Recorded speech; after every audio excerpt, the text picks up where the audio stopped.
Hello folks, this is Tom from anti-proton.com, and I'm sorry I didn't get around to showing you this yesterday, but it took so long to do the testing that I just gave up. It was, late night. I like to run my tests for anywhere from a half an hour to an hour at minimum, so that they're relatively accurate, keeping in mind there's still inaccuracies that can exist. Before I test this, or rather before I show you the test, let me state what I'm trying to show here. My first two videos were not to demonstrate the radioactivity in water, which I believe is present, but rather to explain to you that 0.6 milliroentgens per hour is so stupendously high as to be a factor of 10 greater than one should find in even radioactive water. The second thing to tell you is that people have said that water is not radioactive. Well, it's true that water in and of itself as a chemical is not necessarily radioactive. Academically speaking, there actually is a way to have radioactive water, depending on whether or not you use tritium, which is kind of a difficult thing to make into water exactly anyway, but the point is it is theoretically possible. But that's not the case for most water. Most water you find on Earth, which is made of protium hydrogen mixed with oxygen, or deuterium hydrogen mixed with oxygen, is not radioactive. And that's true. Thirdly, water is necessarily good at blocking radiation. And so measuring wet water, like if you have a big container of water, is problematic because the water itself will actually remove a lot of the, it will not remove, it will block a lot of the radiation that's coming out. So it is better to measure residue. Anyway, my original videos were to show that the readings were nowhere near, not within a factor of 10, anywhere near 0.6 milliroentgens per hour. That's just ungodly amounts of radiation to find in water. It's not really terribly horrifically dangerous amount of radiation, but it would be 600 counts per minute on my Geiger counter, and 200 counts per minute most likely on a inspector, I do believe, although I don't have an inspector, so I'm not 100% sure about that little metric, but the 600 of mine is correct. Now, here's what I did do. I ran a baseline, and I found that this little room in here with this Geiger counter on this board with nothing else changed at all, nothing, was equal to 850 counts in 60 minutes, which is 14.166 repeating counts per minute. I have done many tests in here. You notice that I did a 30-minute test earlier this morning and got 440 counts in 30 minutes, which is equal to 14.66. Notice there's no 1 right here. So as you can see, and if you've seen from my earlier videos, I tend to get about the same, here's another one, the same results every time I do it. This room has approximately a little bit over 14 counts per minute, and I mean like a tenth of a count more. I took this piece of paper, and it's just paper, and I rubbed 1 square meter of my car before the rainstorm. And when I did it, I then ran it across the Geiger counter, and I got 895 versus 850.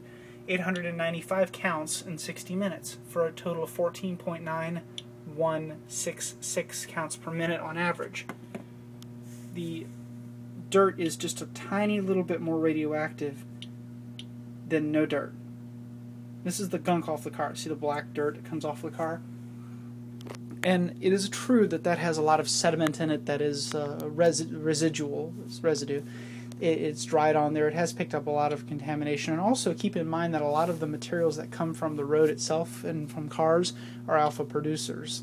A lot of the minerals that get into oil that you burn in your car do actually produce a little bit of alpha radiation. So it's actually sort of hard to tell exactly where some of this is coming from. And you can of course point out the fact, as many I'm sure will, the plastic bag actually blocks some of the radiation.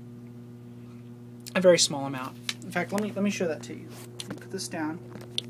And let me remove this from the bag.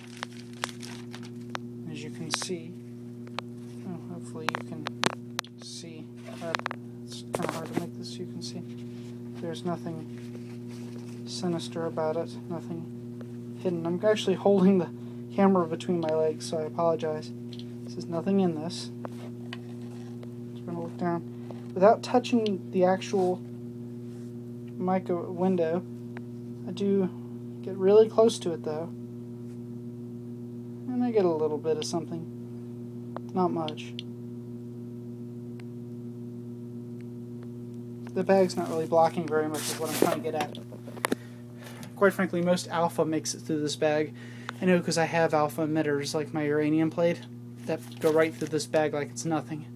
And I have, by the way, used metal to determine a big slab of steel actually to find out how much gamma comes off my plate. So I know this bag blocks almost no alpha, just a little bit, but not much, because it's a hydrocarbon polymer, hydrocarbon polymer lattice, and the carbon atoms bond pretty tightly, so you don't really get a lot of attenuation from for alpha.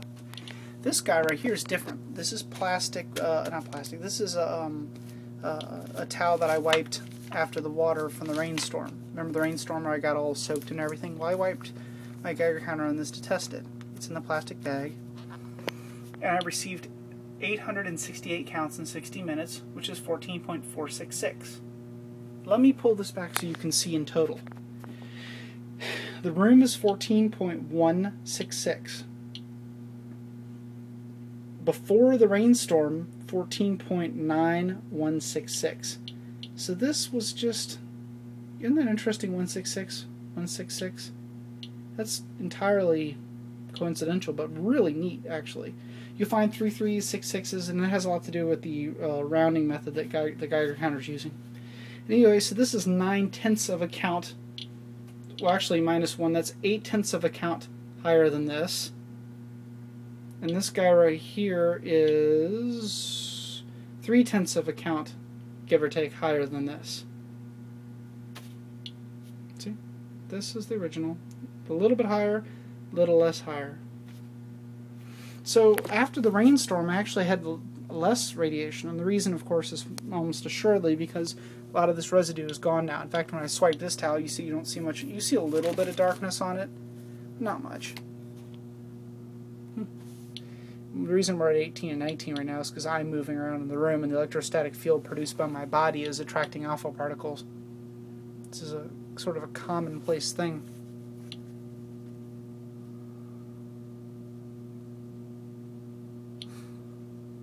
You may actually go down because the paper towel will then, of course, have an electrostatic field that will pick up alpha particles and then probably divert them from the tube. Isn't that amusing? If you're curious, that's why when you pick up a Geiger counter, see when I move the paper towel away, it does that. When you pick up a Geiger counter, and all of a sudden tick, tick, tick, we're moving across stuff and it goes tick, tick, tick, and you're like, oh, what is that? That's actually the reason why. It's the electromagnetic field produced by your body. Also things like your hair. My hair is very long and will give you a higher reading because it picks up alpha particles. Neat.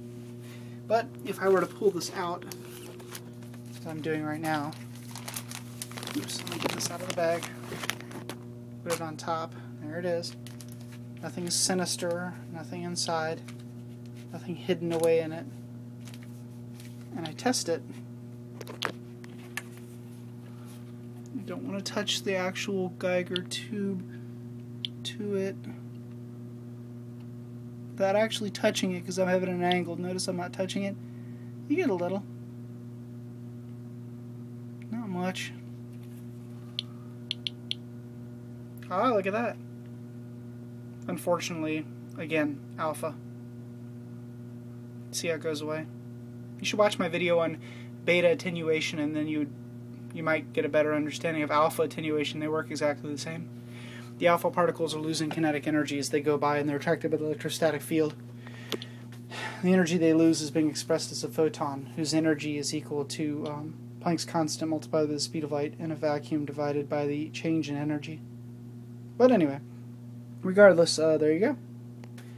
Water is, in my opinion, mildly radioactive, although it would take a scintillator to really honestly know what's causing it. But the rainstorm didn't seem to do a lot. Draw your own conclusions if you like. Even though you shouldn't be using millirankins, notice that I am in the 0.0 range, not the 0. Whatever range. So, this is Tom from anti-proton.com. Bye-bye.